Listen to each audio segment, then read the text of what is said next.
fundamental theorem of algebra. When we talk about complex zeros or complex numbers in general, what we're talking about is something that might have a real part and also an imaginary part. So let's start by reviewing what we know about the number I. Well, recall that I is the square root of -1. That means if we're going to calculate I squared, when I take the square root of something and then I square it, I end up with itself again. So the square root of -1 squared is just going to be -1. That's going to be one of the most important ones for us to know, that I squared is really -1. If I calculate I cubed would be the same as I squared times I. And we just determined that I squared was -1. So we have -1 times I, or in other words, just I to the fourth would be I squared times I squared. In other words, -1 times -1, times in there, turning out to be +1. So we have the number I that we know. I squared is -1, I cubed is -I, and I to the fourth is simply 1. Again, the I squared being the most important one for us to know. Now, if we continued going on, instead of using the I squared as one of our bases, I would actually use I to the fourth since it's equal to 1. So I to the fifth is I to the fourth times I. Since I to the fourth is 1, you have 1 times I, or in other words, I would just call it I. I to the sixth is I to the fourth times I squared. I to the fourth we figured out was 1. I squared we said was -1. So altogether this is a -1. I to the seventh would be I to the fourth times I cubed. Again, I to the fourth was 1. We figured out that I cubed up here was -I. So we have 1 times -I, or in other words, a -I. And I to the eighth is I to the fourth times I to the fourth, 1 times 1, in other words, just a 1. That pattern would continue if we went on. We have I, -1, -I, 1. I, -1, -I, 1.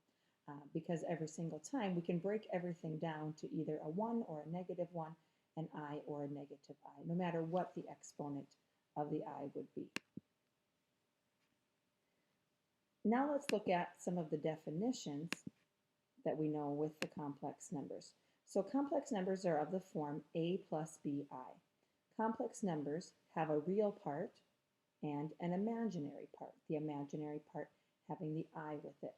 So real numbers are complex numbers. So think of the complex numbers as a whole big thing.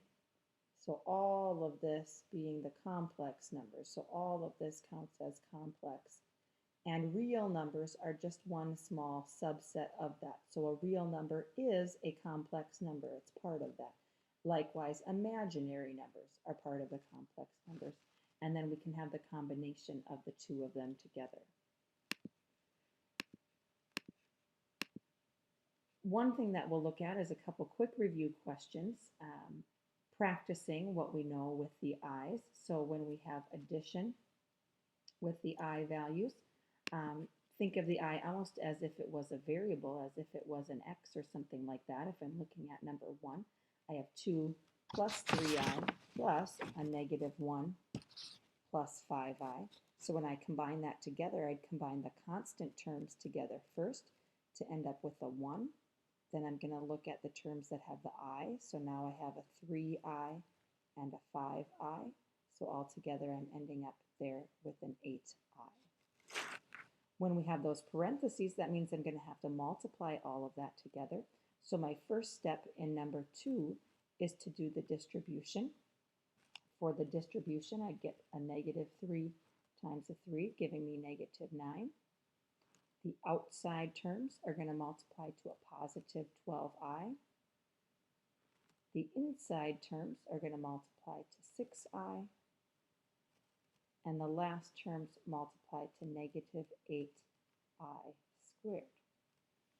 Now, as we're combining together, I notice I can combine the I terms together. So all together, I'm going to have an 18i. So I'm just going to jot those down.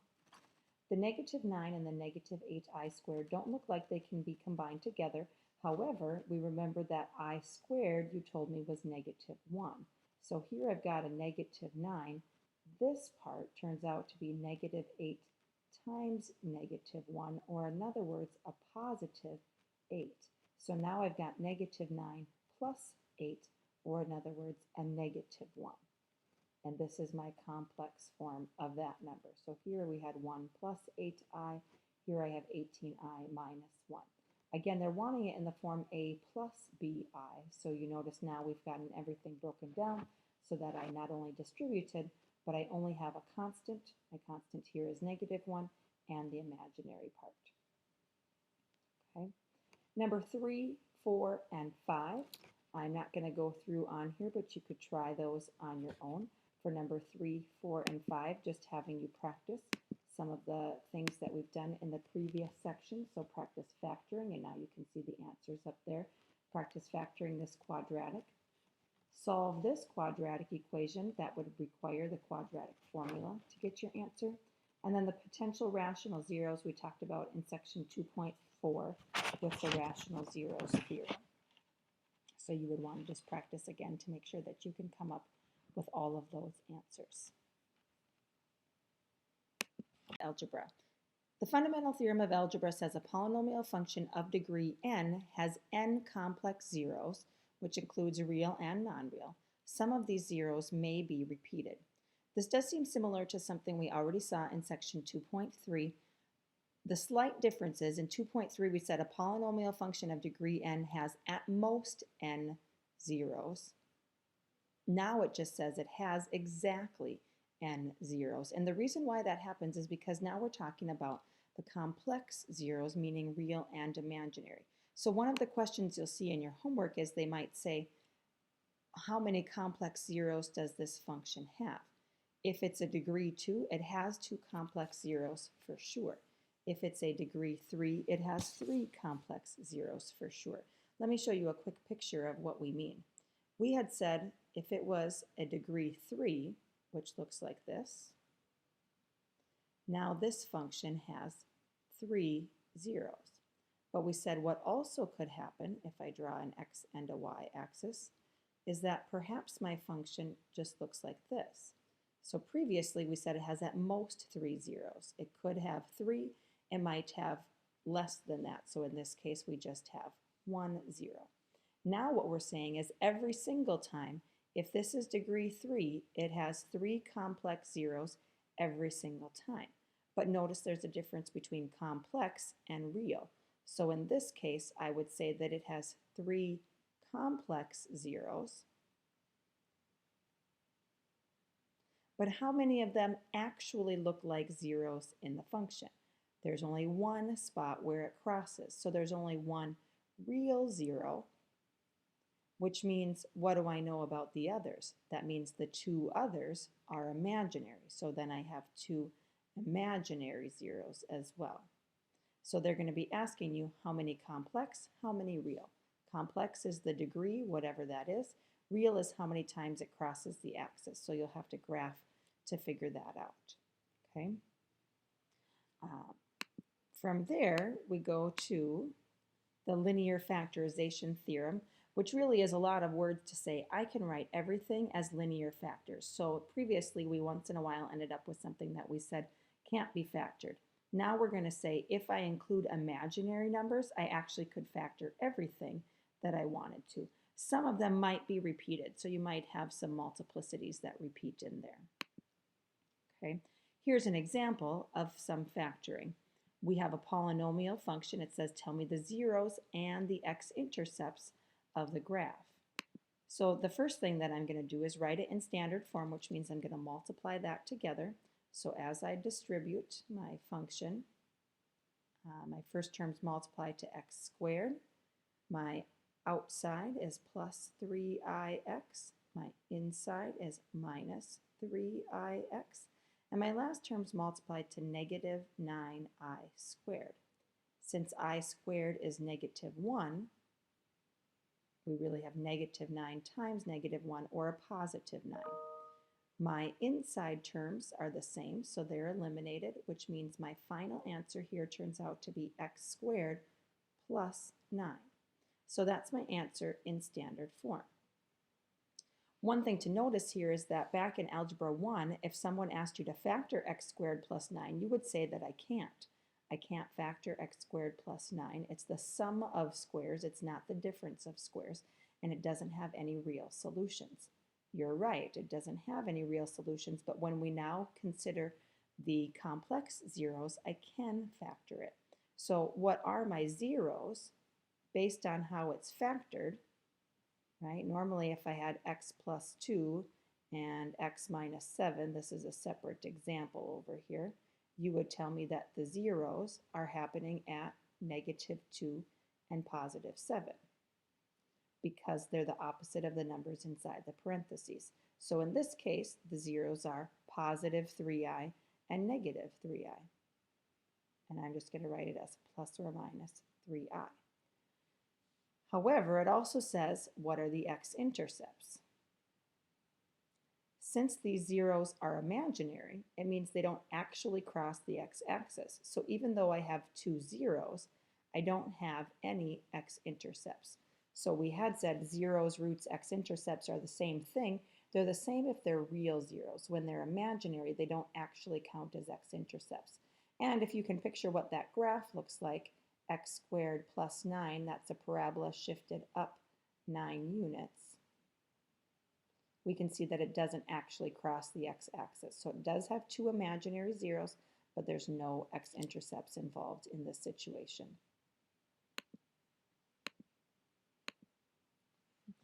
Let's look then at how we could do some factoring.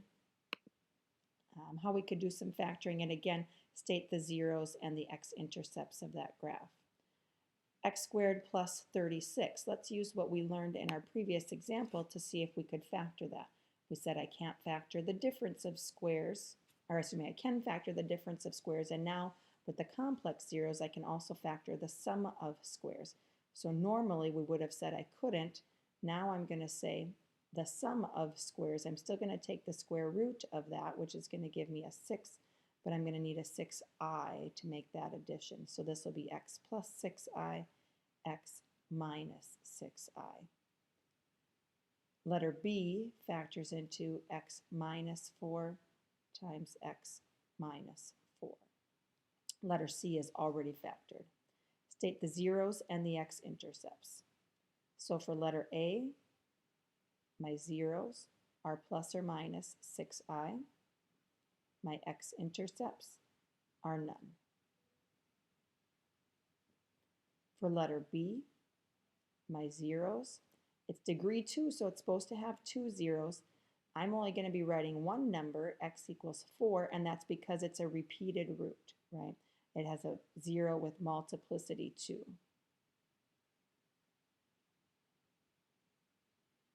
So it's okay to just write that once. My x-intercept then is also x equals 4. For letter C, I have a number of zeros there. In letter C, my zeros are at -3, +5, and plus or minus 2i. This would be degree 4. I have 4 zeros. The x-intercepts don't necessarily have to be 4. How many x-intercepts do I have?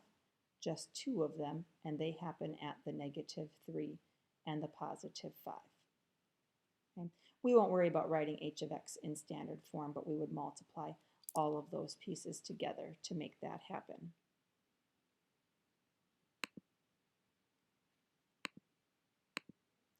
The next theorem that we want to remember is about the complex conjugates. So it's just something for us to simply memorize so that we can figure out what's happening within our functions.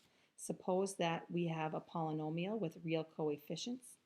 A and b are real numbers. If a plus bi is a 0, then its conjugate, a minus bi, also has to be a 0. So if they tell me 5 minus hi is a 0, I know that 5 plus hi also has to be a 0. What that means is that my complex zeros always come in pairs.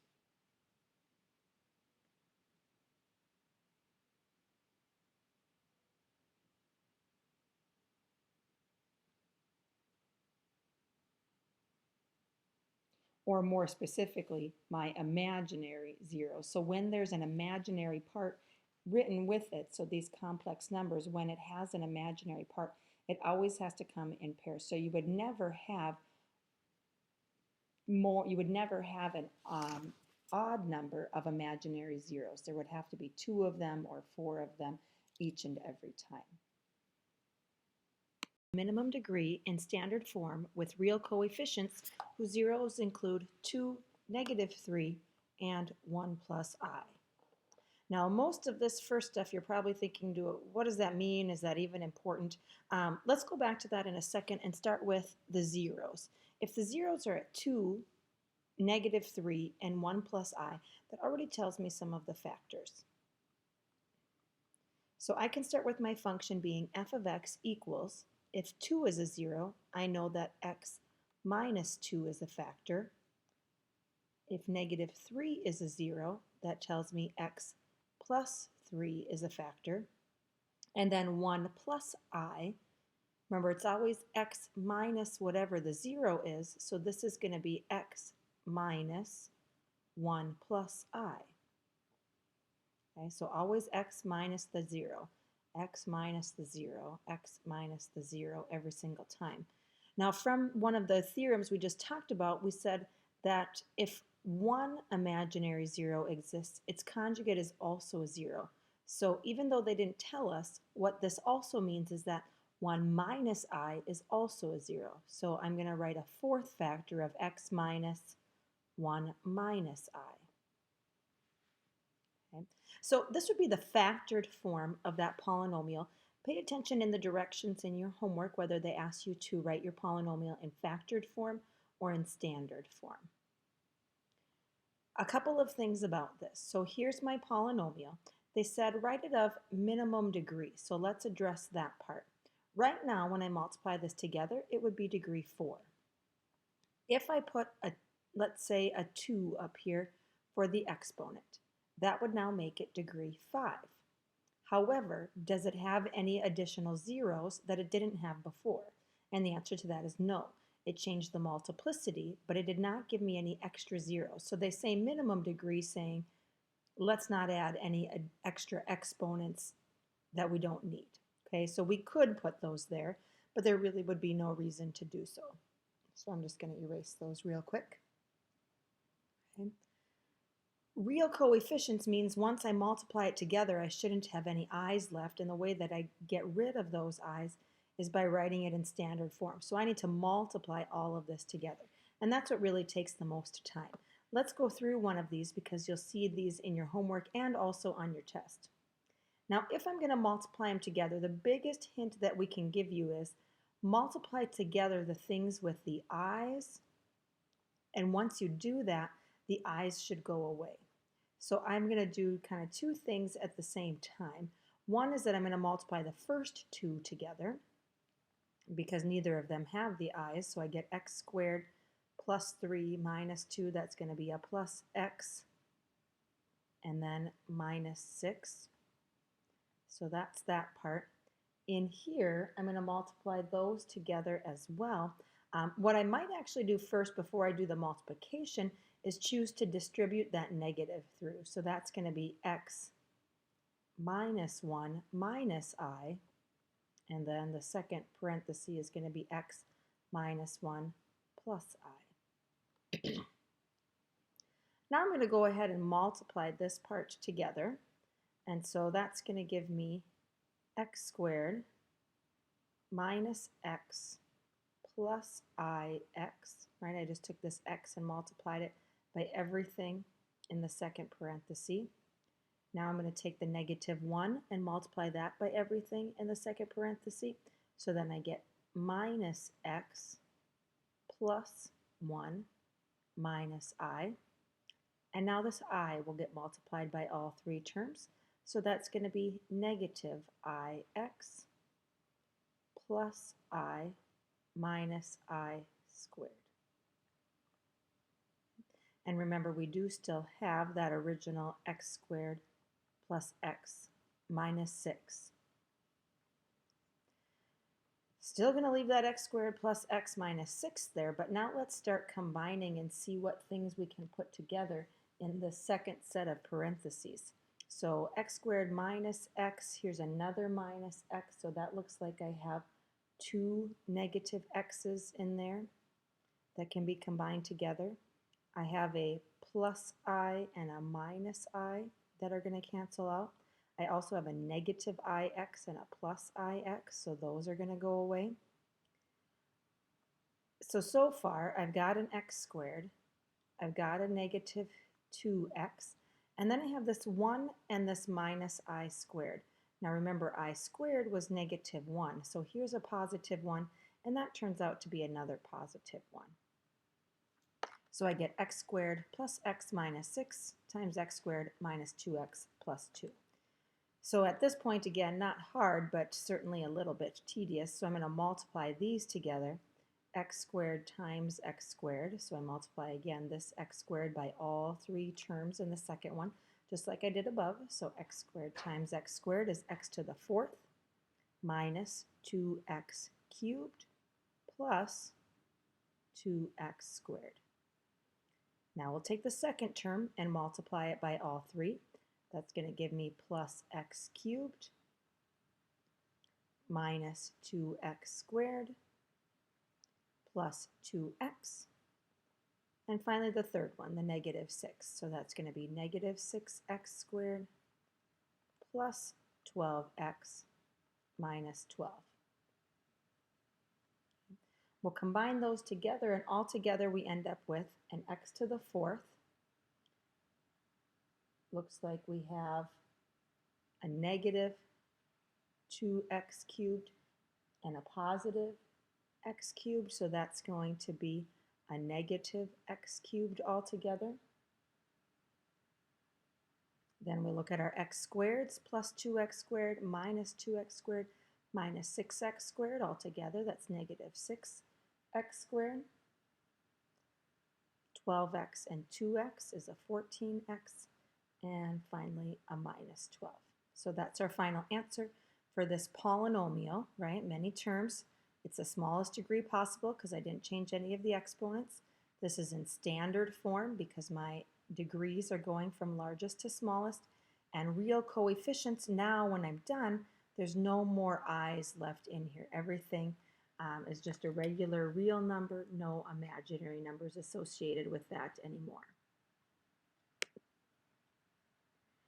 And our last example today is just going through looking up the roots. So when I look at these functions, it says graph the functions, tell me the number of complex roots, and then tell me how many x-intercepts they have.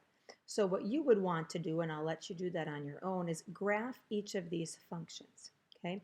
If we start with letter A, if I'm going to state the number of complex roots, well, that I can answer just all on its own.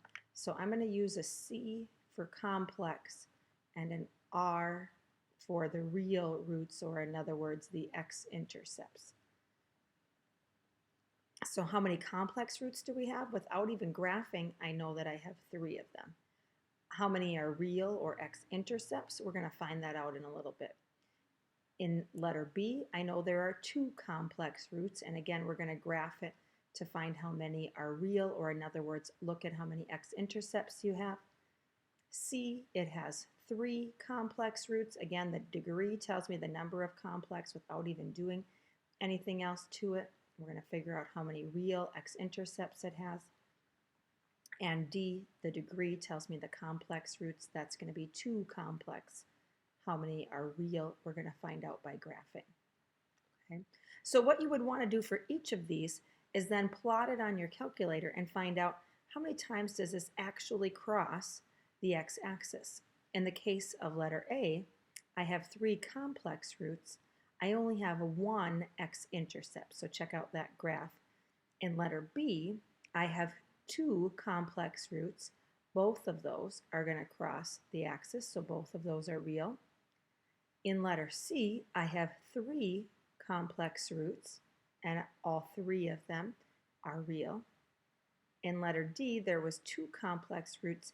There are no x-intercepts, so no real zeros.